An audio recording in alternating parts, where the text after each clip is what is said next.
Bom, quinta-feira, dia 23 de julho. 23 de julho são 16 horas e 49 minutos. Estou olhando aqui o jornal Valor aqui. Jornais de hoje, sites, blogs desta quinta-feira, 23 de julho. Essa crise política está se deteriorando assim com uma velocidade espantosa. Está todo mundo esperando agora pelo dia 16 de agosto e as manifestações.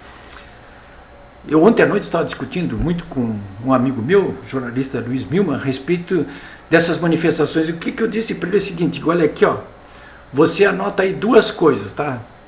Se não acontecer, depois você me cobra, diz, olha, você não sabe nada, ou você sabe tudo.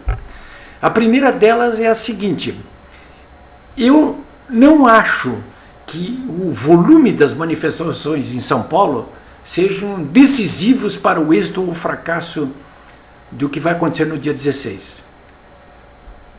O êxito ou fracasso vai depender do volume das principais capitais. Claro que São Paulo tem um peso específico enorme, né? Primeiro isso.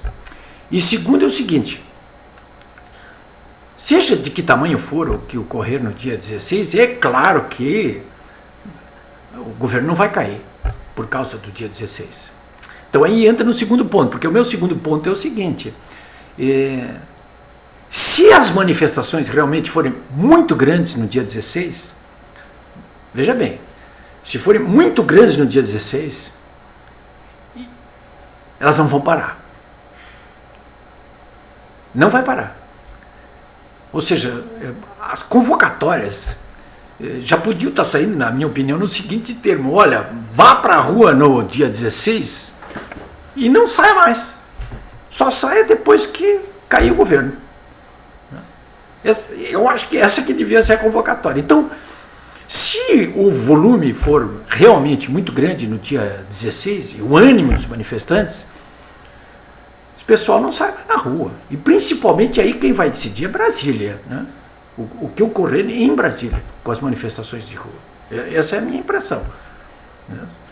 Que se ocorrer isso que eu estou pensando que pode ocorrer, e se ocorrer, nós vamos ter algo parecido aí com aquela Praça Tahrir lá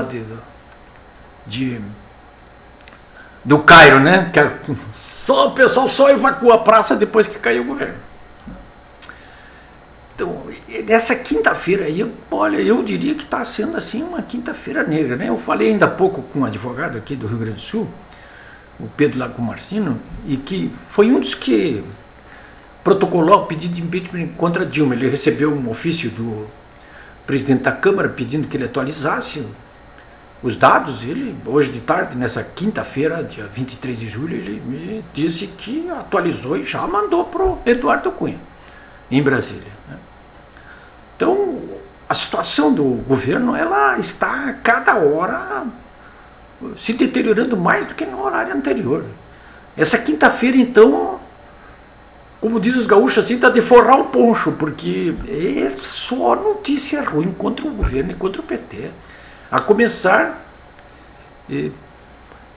por esse pedido estranhíssimo do Lula de uma reunião com o ex-presidente Fernando Henrique Cardoso para pedir água, né? Quer dizer, que ajuda para cobertura, apoio, para não ser preso e para que o governo não caia.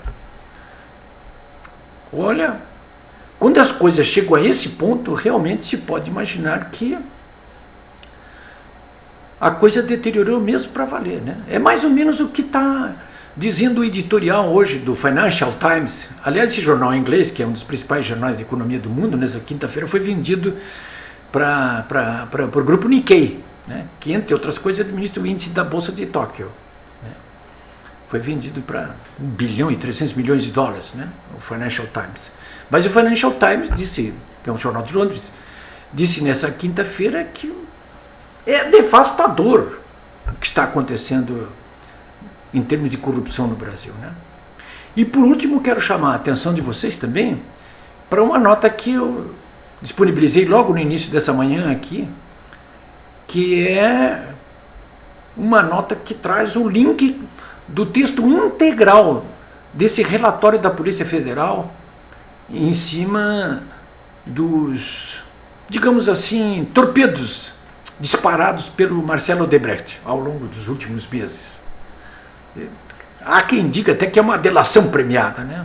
Eu procurei vários amigos meus conversar com advogados, inclusive, para tentar discutir por que razão esse homem que tem uma graduação excepcional em universidades americanas, que é o presidente executivo do principal grupo empresarial brasileiro, por que esse homem, ao longo dos últimos meses, sabendo que estava sendo investigado no Lava Jato, postou ali tantas mensagens tão comprometedoras contra tanta gente? Ele compromete ali franjas da Polícia Federal, ele compromete gente importantíssima da mídia, ele compromete políticos que vão desde o governador Geraldo Alckmin, passando pelo vice-presidente Michel Temer, chegando até a Dilma e o Lula. E ele praticamente compromete todo mundo, dirigentes da Petrobras. É uma delação premiada.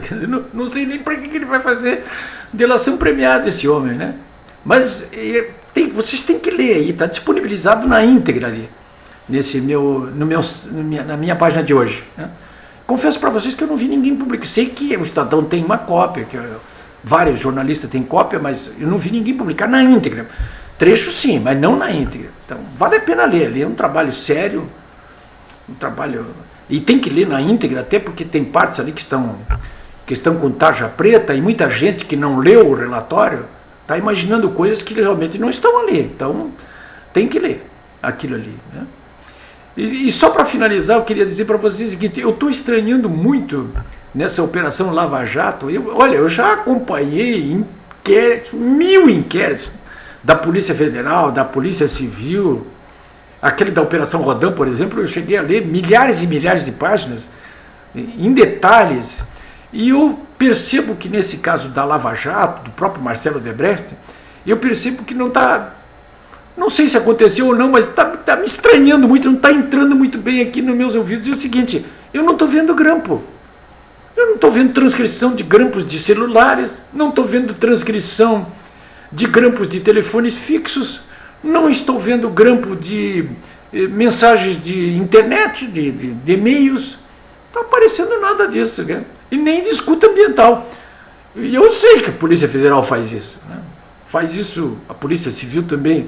Faz isso até na Operação Papai Noel aqui de Gramado. Por que não faria numa coisa muito mais grave do que essa? Eu imagino que se no celular do Marcelo Odebrecht foi encontrado o que foi encontrado, imagine então esses grampos todos de celular, de fixo, de ambiental, de e-mail. Essa história nem começou a ser contada ainda e já está produzindo esse vulcão aí. De qualquer modo é o seguinte: o país está parado, o dólar está estourando, vocês viram aí. Não há mais governo, há uma ingovernabilidade, né? E para o país não continuar nessa pasmaceira política e econômica, eu acho que só se resolve mesmo mudando o governo, né? Vou atender essa ligação aqui, que estou esperando aí algumas outras informações recentes aí sobre a Cata Preta. Por que ela está indo embora, hein?